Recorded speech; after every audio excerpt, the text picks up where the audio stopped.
जय हिंद दोस्तों। आप सभी का स्वागत है आपके अपने geopolitical current affairs and news analysis channel Hind IQIS में। आज हम डिस्कस करने वाले हैं दलाई लामा के सक्सेशन के बारे में चल रहे न्यूज के बारे में।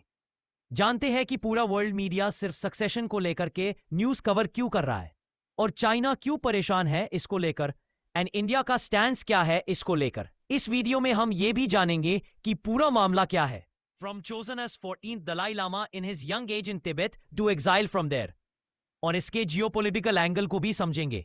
आज हम बात करने वाले हैं एक ऐसे मुद्दे पर जिसका कनेक्शन स्पिरिचुअलिटी से भी है, जियोपॉलिटिक्स से भी है। जुलाई 2025 में भारत ने एक ऐसा कदम उठाया जो चाइना के लिए एक साफ साफ मैसेज था। दलाई लामा अपने सक्सेसर खुद चुनेंगे और इसमें किसी दूसरे देश का कोई हक नहीं है। यह सिर्फ एक धार्मिक या तिब्बत का इशू नहीं है, यह इशू है पावर, कल्चर और सॉवरेनिटी का, जहां स्पिरिचुअल फ्रीडम और पॉलिटिकल कंट्रोल टकरा रहे हैं। तो चलिए समझते हैं दलाई लामा का इंपॉर्टेंस, उनकी हिस्ट्री और आगे क्या हो सकता है। दलाई लामा दुनिया भर में एक ऐसा नाम जो पीस, कंपैशन और स्पिरिचुअलिटी का सिंबल बन चुका है। उनका असली नाम है तेंजिन ग्यात्सो। यह है 14th दलाई लामा जो टिबेटन बुद्धिस्ट्स के लिए एक लिविंग गॉड जैसे है। उन्होंने 1979 में नोबेल पीस प्राइज जीता क्योंकि उन्होंने हमेशा नॉन वायलेंस का रास्ता चुना, चाहे तिब्बत की आजादी की बात हो या चाइना के ऑपरेशन का रेजिस्टेंस। लेकिन उनकी इंपॉर्टेंस सिर्फ धर्म तक सीमित नहीं है, उन्होंने दुनिया भर के लोगों को टॉलरेंस, एथिक्स और इनर पीस का पाठ पढ़ाया है।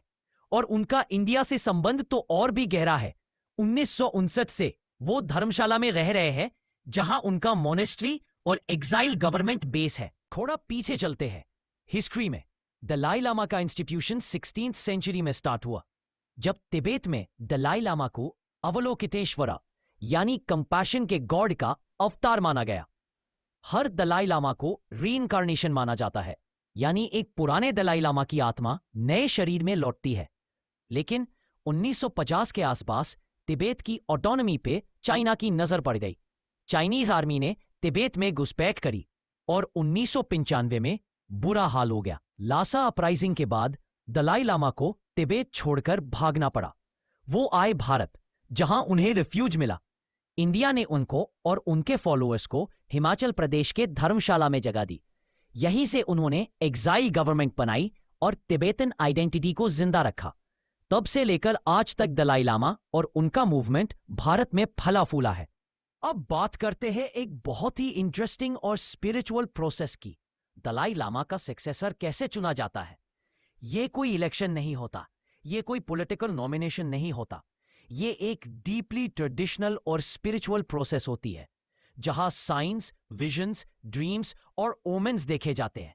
मंक्स और लामास अलग अलग जगह जाते हैं, स्पिरिचुअल सिंबल्स देखते हैं और एक ऐसे बच्चे को ढूंढते हैं जो पहले दलाई लामा की बिलोंगिंग्स या चीजें पहचान सके।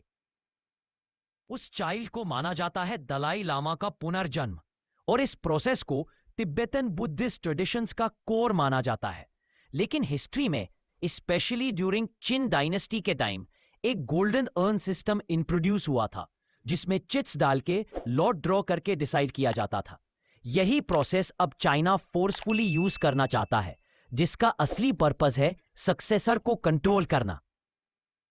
अब आते हैं असली कॉन्फ्लिक्ट पर, चाइना के इंटरफेरेंस पर।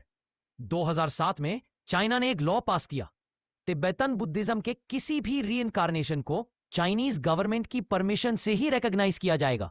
यानी दलाई लामा हो या कोई और मॉन्क, चाइना कहेगा कि कौन बनेगा स्पिरिचुअल लीडर।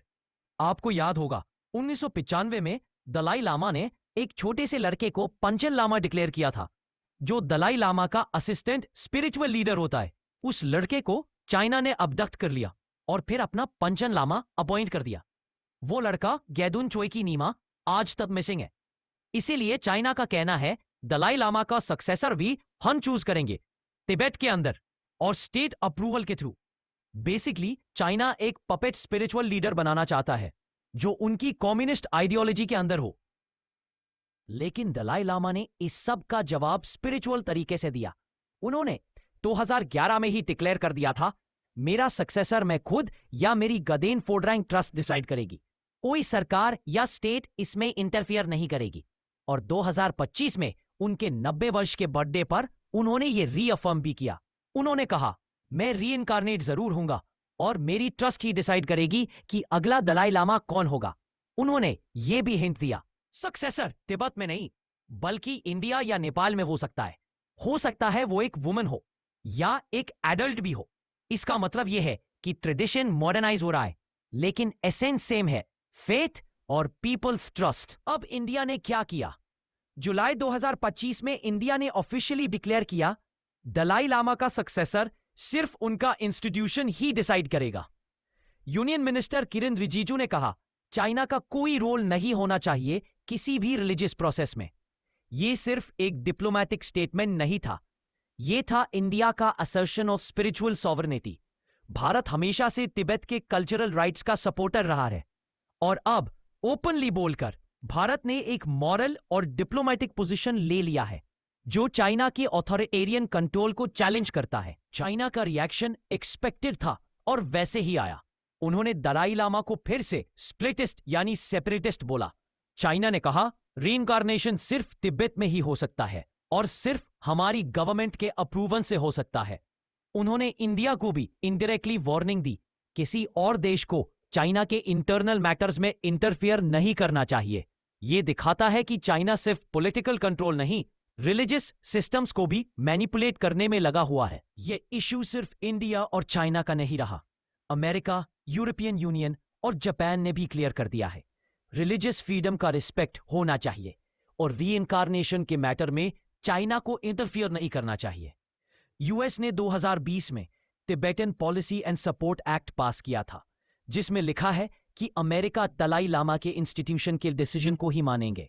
दुनिया को अब डर है कि कल को 2 दलाई लामास हो सकते हैं, एक चाइना का जो उनका पपेट होगा और एक एग्जाइल कम्युनिटी का जो स्पिरिचुअल रूप से असली होगा। यह एक स्पिरिचुअल कोल्ड वॉर बन सकता है। इंडिया के लिए यह सिर्फ एक धार्मिक इश्यू नहीं है, यह एक स्ट्रेटेजिक और कल्चरल अपॉर्चुनिटी है। तिब्बत भारत के नॉर्थ बॉर्डर के पास है और तिब्बत का पीसफुल एग्जिस्टेंस इंडिया के लिए बेनिफिशियल है। दलाई लामा और एग्जाइल कम्युनिटी भारत में शरण लिए हुए हैं और उनका प्रेजेंस एक मॉरल लेवरेज है अगेंस्ट चाइना। जब भारत उनका सपोर्ट करता है तो वो एक सॉफ्ट पावर का डिस्प्ले करता है, एक ऐसी पावर जो गन्स और टैंक से नहीं, एथिक्स और स्पिरिचुअल स्ट्रेंथ से आती है। और ये स्टैंस भारत को ग्लोबल स्टेज पे एक मॉरल लीडर के रूप में एस्टैब्लिश करता है। आगे क्या हो सकता है? चलिए 3 सिनेरियो समझते हैं। सिनेरियो 1, दलाई लामा का सक्सेसर एग्जाइल में चुना जाता है, इंडिया या नेपाल में। चाइना उसको नहीं मानता लेकिन दुनिया एक्सेप्ट करती है। स्पिरिचुअल लेजिटिमेसी एग्जाइल लीडर के पास होती है। सिनेरियो 2, चाइना अपना दलाई लामा अपॉइंट करता है, एक बच्चा जो तिब्बत में होता है और कम्युनिस्ट कंट्रोल में रहता है। दुनिया कंफ्यूज हो जाती है और तिब्बतन कम्युनिटी स्प्लिट हो जाती है। सिनेरियो 3, दलाई लामा एक बोल्ड स्टेप लेते हैं और एक अडल्ट या फीमेल सक्सेसर अपॉइंट करते हैं, या फिर एक ग्लोबल बुद्धिस्ट रेफरेंडम होता है जिससे पीपल का मैंडेट भी आता है। यह सिनेरियो ट्रेडिशन और मॉडर्निटी का परफेक्ट बैलेंस हो सकता है। तो दोस्तों, दलाई लामा का सक्सेसर सिर्फ एक स्पिरिचुअल इशू नहीं है, यह एक टेस्ट है दुनिया के लिए भी और भारत के लिए भी। इंडिया ने एक मॉरल स्टैंस लेकर दिखा दिया है कि रिलीजियस फ्रीडम और कल्चरल रिस्पेक्ट अब सिर्फ सॉफ्ट टॉक नहीं, ये एक डिप्लोमैटिक पावर बन चुका है। अगले दलाई लामा कौन होंगे, कहां से होंगे, यह तय करेगा कि क्या ट्रेडिशन जीतेगा या पॉलिटिकल मैनिपुलेशन।